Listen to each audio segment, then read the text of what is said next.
Berenson years ago in prison. And those are some of the headlines. This is Democracy Now!, democracynow.org, The War and Peace Report. I'm Amy Goodman with Sharif Abdel-Qaddous. And welcome to all of our listeners and viewers. 13 people died and hundreds were wounded last week in the African nation of Mozambique when police cracked down on a 3-day protest over a 30% hike in the price of bread.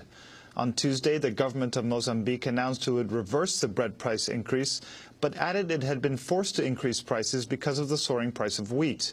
World wheat prices have jumped more than 60% in the week since Russia, the world's third-largest exporter of wheat, decided to ban wheat exports following record-setting drought and wildfires.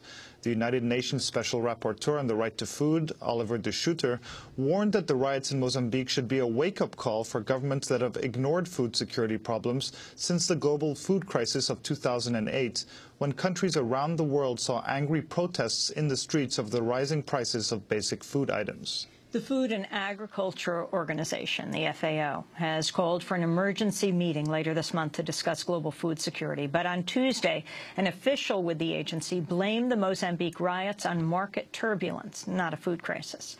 Well, for more on the story, we go now to San Francisco. We're joined by author and activist Raj Patel. His books include Stuffed and Starved, The Hidden Battle for the World's Food System, and The Value of Nothing, How to Reshape Market Society and Redefine Democracy. His latest article appears in The Guardian of London. It's called Mozambique's Food Riots, The True Face of Global Warming. Raj, welcome to Democracy Now! What is happening in Mozambique? Well, right now, the government has indeed reversed its 30% food price increase. But the government was right in pointing to international financial speculation. Of course, there were domestic issues as well. It wasn't just the price of bread that went up by 30%. The price of utilities, water and electricity in urban areas also went up in the double digits. And this is what people were rebelling and protesting against. But it's true that Mozambique was subject to these huge fluctuations on the international wheat market. And as you say, Russia has been experiencing some incredible drought and wildfires. Russia has experienced its worst heat wave in over a century. But there's nothing natural about the way that those weather events get transmitted around the world. Well, the way that we experience climate change, the way that we experience global warming is always mediated. It's always an interaction between the natural systems and our human systems. So, for example, in Russia, the fact that there was a heat wave was compounded by the fact that Russian preparations and firefighting equipment wasn't very good, and the preparations to actually fight the fire were inadequate. And then, of course, on top of that, Vladimir Putin announced that there would be a ban on exports of wheat to the international market. And what that did was send signals to traders and speculators in grain that, in fact, there would be less wheat available than they thought. And there are worries already about how climate will impact wheat harvests in Argentina, for example. And all of a sudden, you have a sort of speculative bubble. And again, there's nothing natural about these speculative bubbles. They're very much human-generated, particularly since legislation in 1991 was waived as the result of lobbying by Goldman Sachs. You're seeing increasing levels of speculation in food and fuel that creates these bubbles in prices. And a few people will profit a great deal. In 2006, for example, Merrill Lynch estimated that speculation was causing commodity prices to rise 50% higher than if they were based on just supply and demand alone. So there's a lot of money in these markets. But the consequence of that is that governments such as Mozambique find themselves in a position when the price of wheat goes sky high, that they're caught between a rock and a hard place, and they make the political decision to pass those costs on to their citizens. And that political decision proved to be a very poor one, because people in the cities protested widely, and as a result, as you say, 13 people were killed. Initially, reports were that rubber bullets were being fired, but at least one report suggests that the reason that the police switched to live ammunition is because they ran out of rubber bullets. And again, there's nothing natural about those consequences. Those are all human systems compounding and magnifying the effects of the strange climatic events that we're experiencing worldwide. And Raj Patel, the Food and Agriculture Organization of the United Nations, says we're on track to have the third largest third largest wheat crop ever. How is it possible to have that and also have a record number of hungry people worldwide?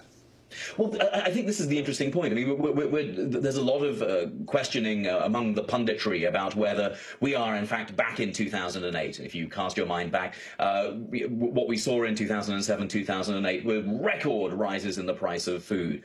In fact, in 2008 and 2009, we had pretty good harvests. But the quality of the quantity of the harvests doesn't matter so much as people's ability to access that food. And what we're seeing since 2007 and 2008 is that there are hundreds of millions of more people who are now poor and caught in the global recession and unable to afford food. And if the way that we distribute food is through the market, then the main barrier to access isn't the quantity of food that's available, but the poverty of the people who are unable to access it. And that's why for many people, the crisis of 2008 hasn't really stopped. Since 2008, we've had now hundreds of millions of more people who are hungry, so that now the number of hungry people in the world, according to the last count in 2009, was estimated at 1.06 billion people who are hungry. So, in fact, things for many people are much worse than they were in 2008, not necessarily because harvests are lower, but because people are poorer. Raj Patel, talk about what's happened in Pakistan, these devastating floods and their effect on food and agriculture there. Well, again, what we're seeing is, of course, horrific conditions in Pakistan. But the flooding was exacerbated by domestic policy choices around deforestation, for example. And so by deforesting, the magnitude and the effect of those floods was made much, much worse. And what we know is something that we're seeing around the world is that the groups that are hardest hit by these kinds of climate change events are the most vulnerable, and specifically women. Whether in Pakistan or in Mozambique, we know that 60% of the people going hungry today are women or girls. And the United Nations has observed that in a range of countries where massive climatic disasters have been recorded and the impacts followed up, we know that women bear the brunt of these kinds of events. And we also know that in developing countries, women grow the majority of the food that is consumed. And so what we're seeing is a very disproportionate impact on the people who are actually providing the food for the majority of people in developing countries to eat. And Raj Patel, what about the situation in Niger? We saw a terrible drought there, followed by flash floods. What does it mean for food security there? Well, again, I mean, it's the same story over and over again.